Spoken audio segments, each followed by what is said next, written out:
बिस्मिल्लाहिर्रहमानिर्रहीम on behalf of pearl securities आपको welcome करते हैं जी।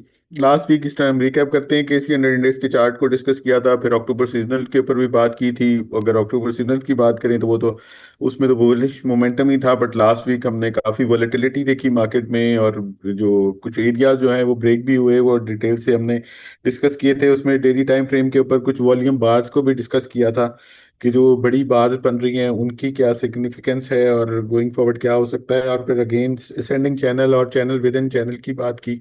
उसमें कुछ मेजर एरिया की बात की थी और वो ऑलमोस्ट उसके करीबी मार्केट ने क्लोजिंग दी है। और अदरवाइज अगर बात करें तो जो 13 और 48 डेज के मूविंग एवरेजेस और क्रॉसओवर की जो हम बात करते हैं उन उसको भी काफ़ी डिटेल से डिस्कस किया था। और जो इंडेक्स का स्टॉप लॉस का एरिया, जो इनिशियल स्टॉप लॉस था, वो 166 का हमने डिस्कस किया था। और अगर वो ब्रेक करता है तो 162 और 158,000 के लेवल्स को भी हाईलाइट किया था लास्ट वीक के। वो अभी जमशेद रिकैप में भी आपको बता देंगे।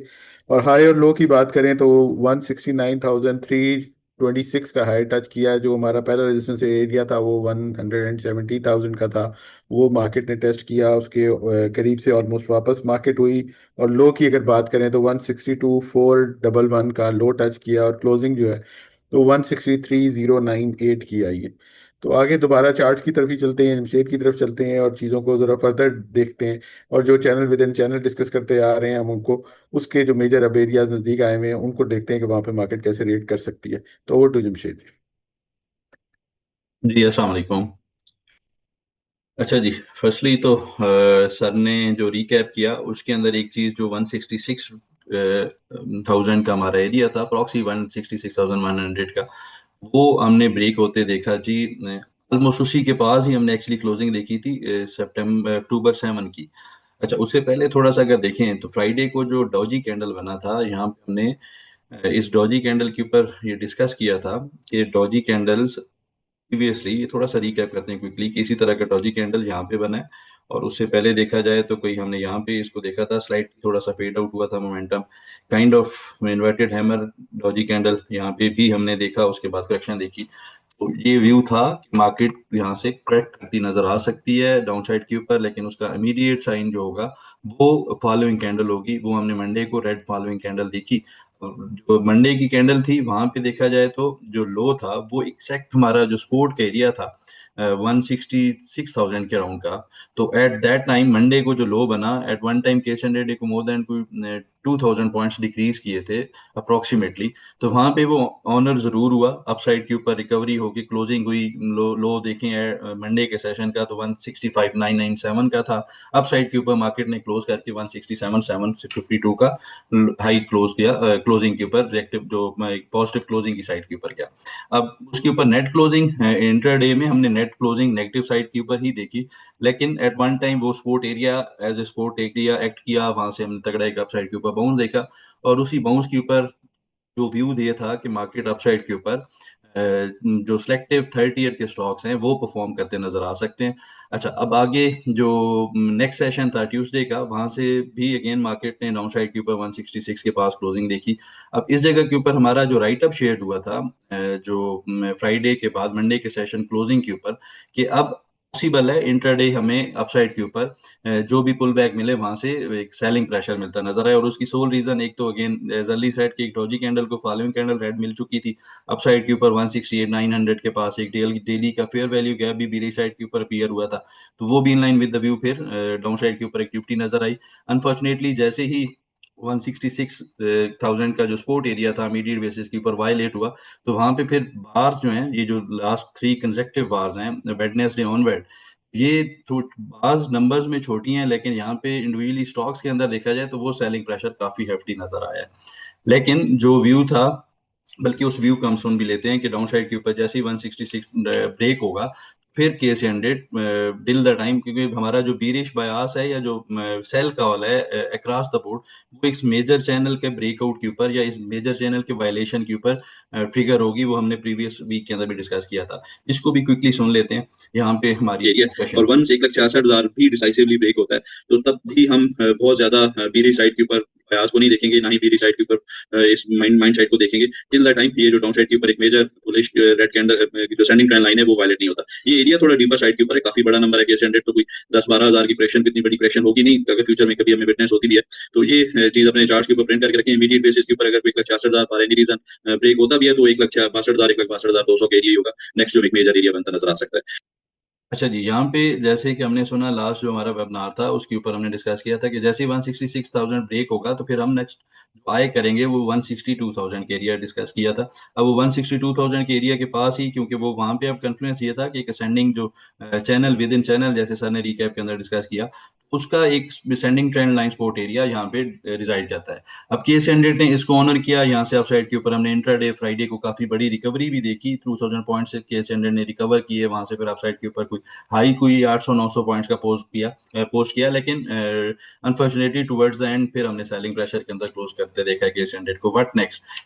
अब यहाँ पे बड़ा सिंपल सा है, ये काफी तगड़ा डिमांड जोन है। एक तो sending trend line support area है, यहीं पे आप वीकली टाइम फ्रेम के ऊपर देखेंगे तो वीकली टाइम फ्रेम के ऊपर एक तगड़ा फेयर वैल्यू गैप रिजाइड करता है, जो कि वैल्यू वाइज अगर प्रिसाइज वैल्यूज डिस्कस करें तो 1,59,300 से 1,62,000 का एरिया है। इसको केस 100 के पास जहाँ पे demand zone till the time ये वायलेट नहीं होता, मेरे ख्याल में ऐसी घबराने की बात नहीं है। अच्छा, यहाँ पे अब देखा जाए तो थोड़ा सा ना पैनिक नजर आता है जैसे ही कोई करेक्शन होती है। केस 100 के ऊपर अभी तक देखा जाए जो हाई है, अगर 1,70,000 अप्रोक्सीमेटली यहाँ से डाउन साइड के ऊपर मैयर किया जाए इस मूव को, तो वो अप्रोक्सीमेटली 4% बनती है। तो 4% को इतनी बड़ी करेक्शन नहीं है यहाँ पे। हाँ, ये चीज हम काफी डिस्कस करते रहे हैं, अप्रोक्सीमेटली 4.5%, ये जो 7,000 पॉइंट्स डाउन साइड के ऊपर केस हंड्रेड डिक्रीज किए हैं।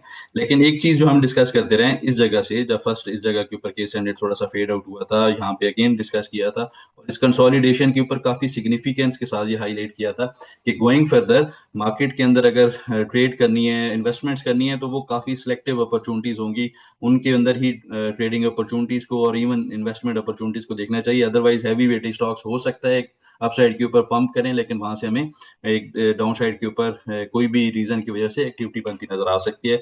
अब गोइंग फर्दर मेरे ख्याल में 1,62,000 इमीडिएट बेसिस के ऊपर और maximum down side coming week के अंदर। अब ये मैक्सिमम डाउन साइड एक पोटेंशियली मैं डाउन साइड एरिया की बात कर रहा हूँ। मार्केट क्योंकि डाउन साइड के ऊपर इमीडिएट बेसिस के ऊपर थोड़ा सा शॉर्टर टाइम फ्रेम के ऊपर हमें बीरी साइड के ऊपर नजर आ रही है। उसकी रीजन लोअर हाइज हैं शॉर्टर टाइम फ्रेम के ऊपर, उनको भी हम क्विकली देख लेते हैं नेक्स्ट स्लाइड के ऊपर।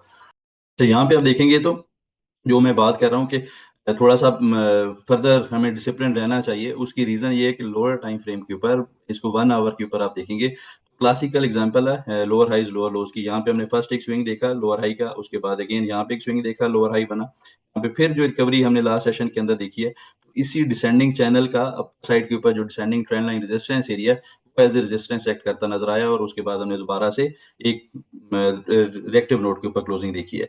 अब इस जगह के ऊपर अब पोटेंशियली एक तो इस वीक का भी लो रिजाइड करता है, और इस वीक की लो की मैं बात करूं, ये जो हमने पुल बैक देखा था इंट्राडे 29 सितंबर को, ये भी 1,62,000 के पास का एरिया है।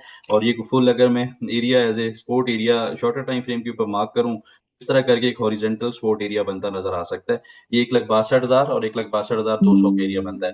अच्छा जी, अब इसके ऊपर फर्दर कोई ऐसी सिग्निफिकेंस है तो उसको हम देखते हैं। एक तो फर्स्टली हमारा जो टूल है फिब लेवल्स का, उसको फिब लेवल्स के ऊपर अगेन हम डेली टाइम फ्रेम के ऊपर जाके देखते हैं कि फिब लेवल्स ऐसा कोई प्ले करते नजर आ सकते हैं एरियाज के पास। वो बड़ा सिंपल सा है, उसके लिए अगेन एक जो हमारा ये फर्स्ट स्विंग है इसके ऊपर हम फिब लेवल अप्लाई करेंगे, इसके साथ हमारा 50% का जो फिब लेवल का एरिया है शॉर्टर टाइम फ्रेम के ऊपर ये ज्यादा क्लियरली विजिबल होगा। ये इस बॉक्स के अंदर जो हमने अभी ड्रा किया लास्ट स्लाइड के ऊपर, तो ये 1,62,200 का एरिया है, ये 50% का फिब लेवल है, 50% रिट्रेसमेंट केस जनरेट कर चुका है।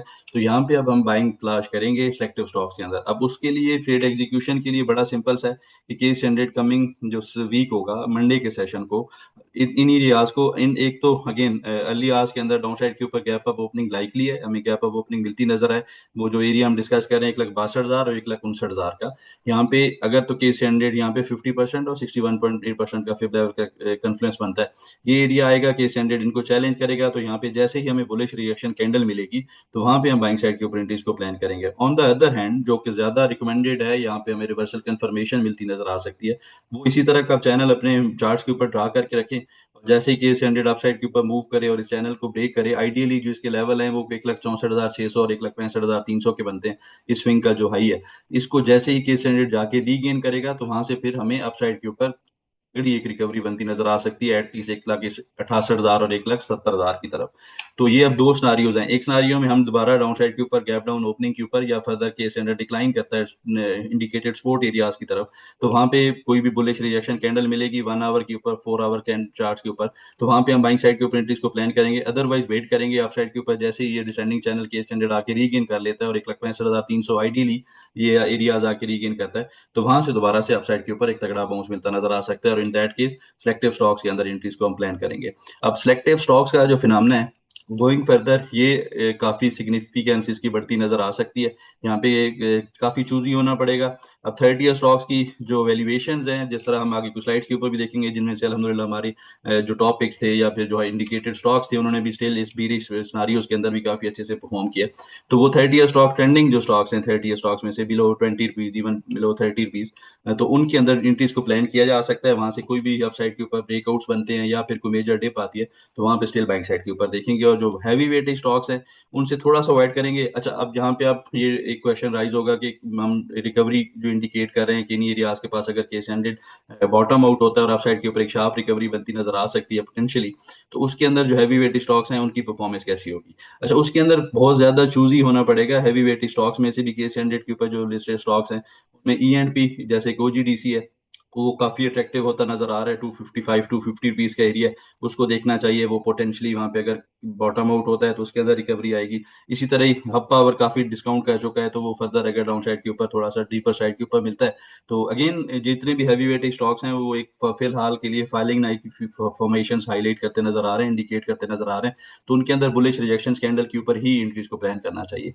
अब इसको as a trade summary, as a trade execution summarise किया जाए, तो मेरे ख्याल में केस हंड्रेड एक मेजर डिमांड जोन को अप्रोच कर रहा है। यहाँ पे दो तीन चीजों का तगड़ा कन्फ्लुएंस है, उसके अराउंड देखना चाहिए, उसको आई करना चाहिए। अगर यहाँ से वो रिजेक्शन कैंडल मिलती है तो सेलेक्टिव स्टॉक्स के अंदर बाइंग साइड के ऊपर एंट्रीज को प्लान किया जा सकता है। On the other hand again wait करना चाहिए। कोई भी पुल बैक आता है तो रेजिस्टेंस एरिया यही डिसेंडिंग ट्रेंड लाइन का है, और आइडियली 163,500 का एरिया होगा। वो जैसे ही रीगन होगा तो वहां से फिर एक अप साइड के ऊपर एक अच्छी रिकवरी बनती नजर आ सकती है। जी सर।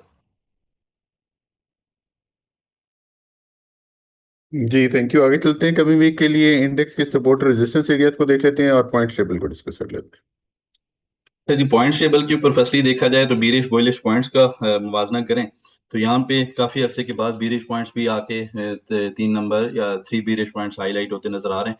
और इसका जो सबसे लेटेस्ट पॉइंट है वो लोअर हाइज एंड लो लोज हैं शॉर्टर टाइम फ्रेम के ऊपर, जो लास्ट स्लाइड के ऊपर हम डिस्कस कर चुके हैं। वॉल्यूमाइजेशन हमने कल लास्ट जो वेबिनार था वहाँ भी काफी डिटेल में डिस्कस किया था, और ये पहला एक वॉल्यूम एग्जॉशन की बार थी जो हमने इस कैंडल के ऊपर, काफी तगड़ा ग्रीन कैंडल बना था, ये डिस्कस किया था। क्या गोइंग फर्दर वॉल्यूम्स अगर अपसाइड के ऊपर केस हंड्रेड के साथ मैच नहीं करते बार्स के साथ, तो वहां पे थोड़ा सा मोमेंटम सब साइड होता नजर आ सकता है, कंसोलिडेट करता नजर आ सकता है, और उसकी क्लासिक एग्जांपल्स यहाँ पे हैं, इसी तरह इस जगह के ऊपर ही है। वो फिनोमेना यहाँ पे रिपीट होता नजर आ रहा है। अब इमीडिएट रेजिस्टेंस सपोर्ट्स की बात करें और इमीडिएट हर्डल एरिया को फर्स्टली देखें, तो 1,63,900 और 1,65,300 का इमीडिएट हर्डल एरिया है। डिमांड जोन डाउन साइड के ऊपर 1,65,000 से 1,59,100 रुपए का, 1,59,000 का। अगर ये डाउन साइड के ऊपर फॉर एनी रीजन वायलेट होते हैं, तो फिर डाउन साइड के ऊपर एक डीपर करेक्शन एक्सपेक्ट करनी चाहिए, जो कि मेरे ख्याल में फिर एक नेक्स्ट जो लेवल्स होंगे वो एक्सपोज होते नजर आ सकते हैं 1,52,000, 1,55,000 के। उससे पहले इस स्पोर्ट को आई करना चाहिए। ये स्पोर्ट अगर अच्छे से काम करती है, विच इज लाइकली कि इस स्पोर्ट के ऊपर हमें अपसाइड के ऊपर at least dead cat bounce rule मिलता नजर आए, उसके अंदर स्मार्टली प्ले किया जा सकता है बैंक साइड के ऊपर। जी सर। हैं। ये आगे ट्रेड प्लान फॉलोअप की तरफ चलते हैं और ट्रेडिंग जर्नल को भी देख लेंगे, बट साथ साथ ये भी डिस्कस कर लें कि जो स्टॉप लॉसेस हम लोग बताते रहते हैं उनको फॉलो करें, क्योंकि अगर ट्रेड प्लान आप ले रहे हैं तो साथ स्टॉप लॉसेस की सिग्निफिकेंस भी होती है। जैसा इंडेक्स की अभी हम रिकैप में बात कर रहे थे कि 166 ब्रेक करता है तो फिर आगे जो एरियाज एक्सपोज हो रहे थे 162 और 159 के थे, तो तकरीबन 4-5 हज़ार पॉइंट के, तो वो अगेन जो अगर पीछे से आप कोई प्रॉफिट इकट्ठे करते हुए आ रहे हैं तो उनको प्रोटेक्ट करने के लिए स्टॉप लॉसेस की इंपॉर्टेंस और सिग्निफिकेंस होती है। और अगेन अगर आप फ्रेश हैं और आप स्टॉप लॉसेस को ट्रेल करते हैं तो वो आपके कैपिटल को भी प्रोटेक्ट करते हैं।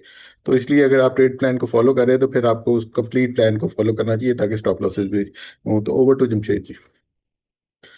जी, फर्स्टली तो before going into the last जो हमारी ट्रेड्स थी, ये जो स्टॉप लॉस की सर ने एक हाईलाइट किया और स्टॉप लॉस को डिस्कस किया।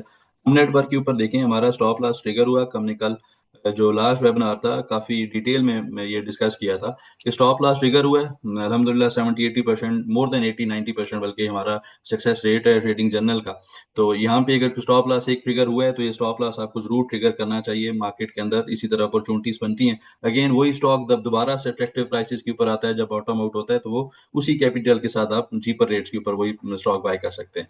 अब अगेन ये जो करंट जो हमारे परफॉर्मर थे उनमें से फर्स्ट ऑफ ऑल देखा जाए, लास्ट वीक जो एक सेल हमारा जो इसके ऊपर लेटेस्ट एनालिसिस था सितंबर 27 तक का के ऊपर ट्रेड इंटेक्ट हमने हाईलाइट किया था। सिस्टम इसने अपसाइड के ऊपर जो हाईलाइटेड टारगेट्स थे वो लास्ट वीक के अंदर डिस्पाइट मार्केट करेक्शन इसने काफी अच्छे से परफॉर्म किया। ये इसका राइटअप था, इसके अकॉर्डिंगली इसको आप पॉज करके वीडियो को पढ़ भी सकते हैं। इसके ऊपर ये ट्रिगर बना था कैंडल स्टिक ब्रेकआउट का, उसको as a buying opportunity highlight किया। 151 रुपीज 41 रुपीज का पहला सपोर्ट एरिया था, उसी के पास ही लो पोस्ट हुआ वहां से अपसाइड के ऊपर। कोई इसने कोई अप्रोक्सीमेटली 12 सेशन लगे ट्रेडिंग सेशन, जहां से अपसाइड के ऊपर 25 रुपए का, विच रिजल्टेड इनटू 17% प्रॉफिट। अलहमदुलिल्लाह इसने टारगेट्स कंप्लीट किए। अब जो इसके अलावा ओपन ट्रेड्स में थे पीआरएल के ऊपर लास्ट सेशन के अंदर देखा जाए तो काफी ये इसका ट्रेड प्लान था, ये भी आप फर्स्टली तो देख लें। अब इसके बाद जो इसका करंट एनालिसिस कह लें या करंट जो इसका स्ट्रक्चर बनता नजर आ रहा है उसको हम देख लें। उसके अंदर भी क्लियरली विजिबल है कि जो हाईलाइटेड सपोर्ट एरियाज थे हमने उसको ऑनर होते देखा। 35.50 का एरिया बताया था मार्केट ने, जैसे ही इन एरियाज के पास डिप ली वहां से अगेन बाइंग ट्रिगर हुई और अपसाइड के ऊपर इंट्राडे हमने 38.50 को 3 रुपए अपसाइड के ऊपर रिकवरी देखी। तो एक अच्छी ट्रेड थी, किसने भी स्मार्टली प्ले किया तो कोई इंट्राडे के अंदर ही 7-8% के इसके अंदर गेन इनिशियली कर चुका है। इसके अंदर लेवल स्टिल इंटैक्ट है, अकॉर्डिंगली देखना चाहिए। ये जो इसका trending trend line support area ये अपने चार्ट्स के ऊपर डेवलप करके ड्रा करके रखें, तो इसके अकॉर्डिंगली ट्रेड करना चाहिए। नेशनल बैंक, अच्छा इसके ऊपर हमारी ट्रेड इंटैक्ट है। इसका स्टॉप लॉस, इसको स्टॉप लॉस को वेटेज करनी चाहिए। इसी के पास ही लो पोस्ट हुआ है, वहां से स्लाइटली बेहतर क्लोज हुआ है। 196 रुपीज का स्टॉप लॉस है, इसको 1 रुपया डाउन साइड के ऊपर अब अमेंड कर सकते हैं 195 क्लोजिंग बेसिस पे। अगर सस्टेन करता है तो फिर अपसाइड के ऊपर एटलीस्ट डेड कैट बाउंस बनेगा। इसके ऊपर एक चीज जो थी अबव विच ये जो एरिया था 22.50 का, ये हमने सक्सेसफुली डिसाइसिवली अपसाइड के ऊपर क्लोज होते नहीं देखा, जिसके अंदर दोबारा से हमने डिप देखा था और दोबारा से ये जो सपोर्ट एरियाज या एक बाइंग रेंज थी ये आके मीट हुई है। 202 रुपए तक का लो था। अगेन इसका ट्रेड प्लान इंटैक्ट है, अकॉर्डिंगली ट्रेड किया जा सकता है। फर्दर भी इसके अंदर मूव बनती नजर आ सकती है। अच्छा जी, नेक्स्ट जो हमारे पास ट्रेडिंग अपॉर्चुनिटी थी उसको देखें, वहां से भी अगेन बाइंग साइड की अपॉर्चुनिटीज को हम स्टिल देख रहे हैं। यहाँ पे एमटीएल मिलर ट्रैक्टर्स, एमटीएल के ऊपर प्लान इंटैक्ट है। ये एक मेजर स्पोर्ट जोन के पास आके बॉटम आउट होता नजर आ रहा है। divergences काफी तगड़ी अपीयर हुई है साइड के ऊपर, तो इसको स्टिल देखना चाहिए। सल फार्मा, अच्छा सल फार्मा के ऊपर थोड़ा सा अपडेट है, चार्ट है, इसको थोड़ा सा डिटेल में डिस्कस करते हैं। ये हमारा लास्ट एनालिसिस था और उससे बाद इसके अंदर जो 15% का बोनस स्प्लिट हुआ है, इसके बाद देखा जाए तो लेवल्स चेंज हो चुके हैं। अच्छा, अब यहाँ हमारा लास्ट जो बाइंग रेंजेस थी और ये था कि अब नल एंड वाइड है क्योंकि 15% एडजस्ट हो चुका है चार्ट। और अगेन चार्ट फॉर्मेशन वही है, ये एडजस्टेड चार्ट है, थोड़ा सा डिफरेंट हो आपके पास, मैंने इसको एडजस्ट किया अकॉर्डिंगली। अब इसके अंदर जो नए लेवल्स हैं उनको ये प्ले करना चाहिए। इसका स्टॉप लॉस प्रीवियसली 106.50 का था, ये आपको अब 90 रुपये 50 पैसे, आइडियली 90 रुपए का बनता है, तो इसके अकॉर्डिंगली इसको स्टिल ट्रेड के साथ प्लान किया जा सकता है। अच्छा जी, लास्ट जो स्टॉक था लास्ट वीक के अंदर पीआईबीटीएल। अच्छा, पीआईबीटीएल ने अल्हम्दुलिल्लाह in line with the view जो हाईलाइटेड सपोर्ट जोन्स थे उनको काफी अच्छे से एक्ट किया। ये इसका सपोर्ट एरिया हाईलाइट किया था 14.80 से 14.30 का, 14 रुपीज के पास ही इसने लो पोस्ट किया, वहां से अपसाइड के ऊपर बेहतर रिकवर क्लोज किया है। स्टिल जो जो sending trend line support area intact है। इनिशियल स्टॉप लॉस इसका अपसाइड के ऊपर जो इनिशियल प्रोटेक्ट कर सकता है अपने पोजीशंस को, तो वो 13.80 तो अकॉर्डिंगली ट्रेड किया जा सकता है। जी सर। जी, आगे क्यूरी सेक्शन की तरफ से थे, जो क्यूरीज शॉर्टलिस्ट की है उनको आंसर कर लेते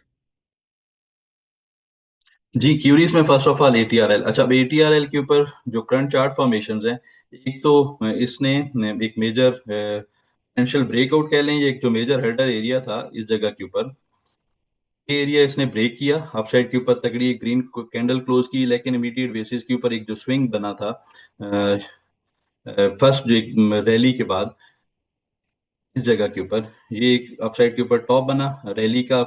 एक जो स्विंग था, इसको एज ए रेजिस्टेंस इसने एक्ट किया। प्रिसाइज ये लेवल 750 रुपए का था, वहां से फिर स्लाइटली नेगेटिव नोट के ऊपर क्लोज किया है। अब थोड़ा सा ये ट्रिकी रहेगा, वोलेटाइल रह सकता है, लेकिन इसका जो मेजर एरिया है वो स्टिल 675 पैसे, 650 रुपए का रिजाइड करता है डाउन साइड के ऊपर सपोर्ट एरिया। जहां तक इसको देखना चाहिए, फिलहाल वेट करना चाहिए करंट मार्केट प्राइस से। अगर फर्दर को डिप आती है for any reason, 675 rupees initially और 650 रुपीज, इस 650 रुपए के प्रोटेक्टिव स्टॉप लॉस के साथ फिर वहां पे एंट्रीज को प्लान करना चाहिए। नेक्स्ट हमारे पास क्यूरी थी जी यूनिटी फूड्स। अच्छा, यूनिटी फूड्स के ऊपर हमारी एक ऑलरेडी ओपन ट्रेड थी, और अगेन वहां पे भी अनफॉर्चुनेटली हमारा जो शॉर्ट टर्म का स्टॉप लॉस था वो ट्रिगर हुआ। और उसके बाद जैसे प्रीवियस इसको रिव्यू के अंदर डिस्कस किया था कि 61.8% के पास आके इसने इनिशियल एक रिजेक्शन कैंडल पोस्ट की थी, लेकिन सस्टेन नहीं कर पाया, और इवेंचुअली फिर एक मेजर जो पोटेंशियल रिवर्सल जोन है उसके अंदर आके क्लोज किया अब इसने। अच्छा, अब इसके अंदर जो करंट चार्ट फॉर्मेशंस हैं उनको देखा जाए, मेरे ख्याल में इन एरियाज में अब फर्स्टली तो स्लाइटली एक एग्जॉशन हैं, बियर एग्जॉशन है। अगर तो ग्रीन कैंडल को बल मिलती है अपसाइड के ऊपर, तो यहाँ पे फिर इसके अंदर एंट्रीज को प्लान किया जा सकता है। लाइकली है कि इन एरियाज के पास फिर एक तगड़ा बाउंस मिलता नजर है। इसका फर्स्ट जो रिवर्सल कंफर्मेशन या आइडियल एग्जीक्यूशन के लिए साइन होगा वो एक आवरली टाइम 4 आवर्स के ऊपर एक तगड़ी बुलिश कैंडल है। अच्छा जी, नेक्स्ट हमारे पास जो क्यूरी है पेल पार्क इलेक्ट्रॉन। अच्छा जी, पेल के ऊपर जो हमने चैनल हाईलाइट किया था प्रीवियसली भी, जो सेंडिंग ट्रेंड लाइन का रेजिस्टेंस एरिया था, और इसके ऊपर अपसाइड के ऊपर हमारी एक बाय कॉल भी जनरेट हुई थी इस जगह के ऊपर। इसने पोटेंशियली इस एरिया को आके चैलेंज किया, तो हम एक बाय कॉल इनिशिएट की थी। लाइकली है कि यहाँ से एक अपसाइड के ऊपर फर्दर ब्रेकआउट बनता नजर आया, लेकिन अनफॉर्चुनेटली जो रेजिस्टेंस एरिया से इमीडिएट बेसिस के ऊपर उन्हीं के पास ही रिएक्टिव नोट के ऊपर क्लोज करता नजर आया। अब गोइंग फर्दर, एक तो हमारा जो स्टॉप लॉस है वो 53 रुपीज का था इस ट्रेड का। अब वो ये एरिया बनता है यहाँ पे एक डेली का शॉर्ट टाइम फ्रेम के ऊपर एक फेयर वैल्यू गैप है, लेकिन इसको स्ट्रिक्टली इस स्टॉप लॉस के साथ देखना चाहिए। अगर स्टॉप लॉस हिट होता है तो फिर इसे एग्जिट रूल करना चाहिए, फिर ये डीपर साइड के ऊपर डीपर लेवल एक्सपोज करता नजर आ सकता है। वो डीपर लेवल्स जो हैं वो को डाउन साइड के ऊपर 48-45 रुपीज के बनते हैं, तो वो देखते हैं कि कैसे प्ले करता है। फर्स्टली तो ये अगेन स्टॉप लॉस इंटेक्ट है, यहाँ से पॉसिबल एक बुलिश रिजेक्शन कैंडल अगर बनती है तो वहां से अपसाइड के ऊपर रिकवर करता नजर आ सकता है। नेक्स्ट जो क्यूरी थी इस वीक में टीपीएलपी। तो टीपीएलपी के ऊपर लास्ट हमने सेशंस के अंदर एक अच्छा मोमेंटम देखा है। अगेन जो लास्ट सेशन का हाई है वो 61.8% का फिब लेवल है, और यहाँ पे हमें हॉरिजॉन्टल रेजिस्टेंस एरिया का भी कॉन्फिडेंस मिलता है। ये एरिया जैसे ही ब्रेक होगा तो फिर इसके अंदर एक ट्रेंड रिवर्सल कंफर्मेशन मिलती नजर आ सकती है अपसाइड के ऊपर। फिर 14 रुपीज 15 रुपीज इनिशियली इसके टारगेट्स बनते हैं एरिया 12.30 से, और इसको अगर कुशन दें फेक आउट से बचने के लिए तो 12 रुपये 50 पैसे 60 पैसे का एरिया बनता है। इसको वॉच लिस्ट में रखना चाहिए। ये एक असेंडिंग ट्रेंड लाइन के पास बाउंस किया है, तो जैसे ही ब्रेकआउट हो तो वहां पे इसके अंदर बुलिश साइड की ऊपर एंट्रीज को प्लान किया जा सकता है। लास्ट जो क्यूरी थी इस वीक में जी टेली कार्ड। अच्छा जी, टेली कार्ड के ऊपर हमारे पास जो फॉर्मेशंस हैं, अगेन इसने जो एक इस जगह के ऊपर एक ब्रेकआउट अटेम्प्ट किया था 8 अक्टूबर की कैंडल को। तो हमारा जो इंट्राडे बाय कॉल्स हैं वो चैनल के ऊपर पल्स सिक्योरिटीज के ऊपर अपलोड होती रहती हैं डेली, तो उनके ऊपर हाईलाइट किया था कि इसके अंदर एक रिजल्ट भी बेहतर पोस्ट हुआ डिस्पाइट मार्केट बीरी सेंटीमेंट, जिसने अपसाइड के ऊपर काफी तगड़ा परफॉर्म किया, और जो इनिशियली हाईलाइटेड टारगेट्स कह लें या जो एरियाज थे उनको इसने चैलेंज किया। अब इसको थोड़ा सा लॉन्गर टर्म के ऊपर देखा जाए तो ये 11 दिसंबर 2023 का और 2024 दिसंबर, ये यही हाइज हैं 12 रुपये 78 पैसे से 12 रुपये 10 रुपये 78 और 10.90 के एरिया। तो ये अगर आप साइड के ऊपर रीगेन होंगे फिर इसके अंदर फर्दर एक बुलिश मोमेंटम कंटिन्यू करता नजर आ सकता है।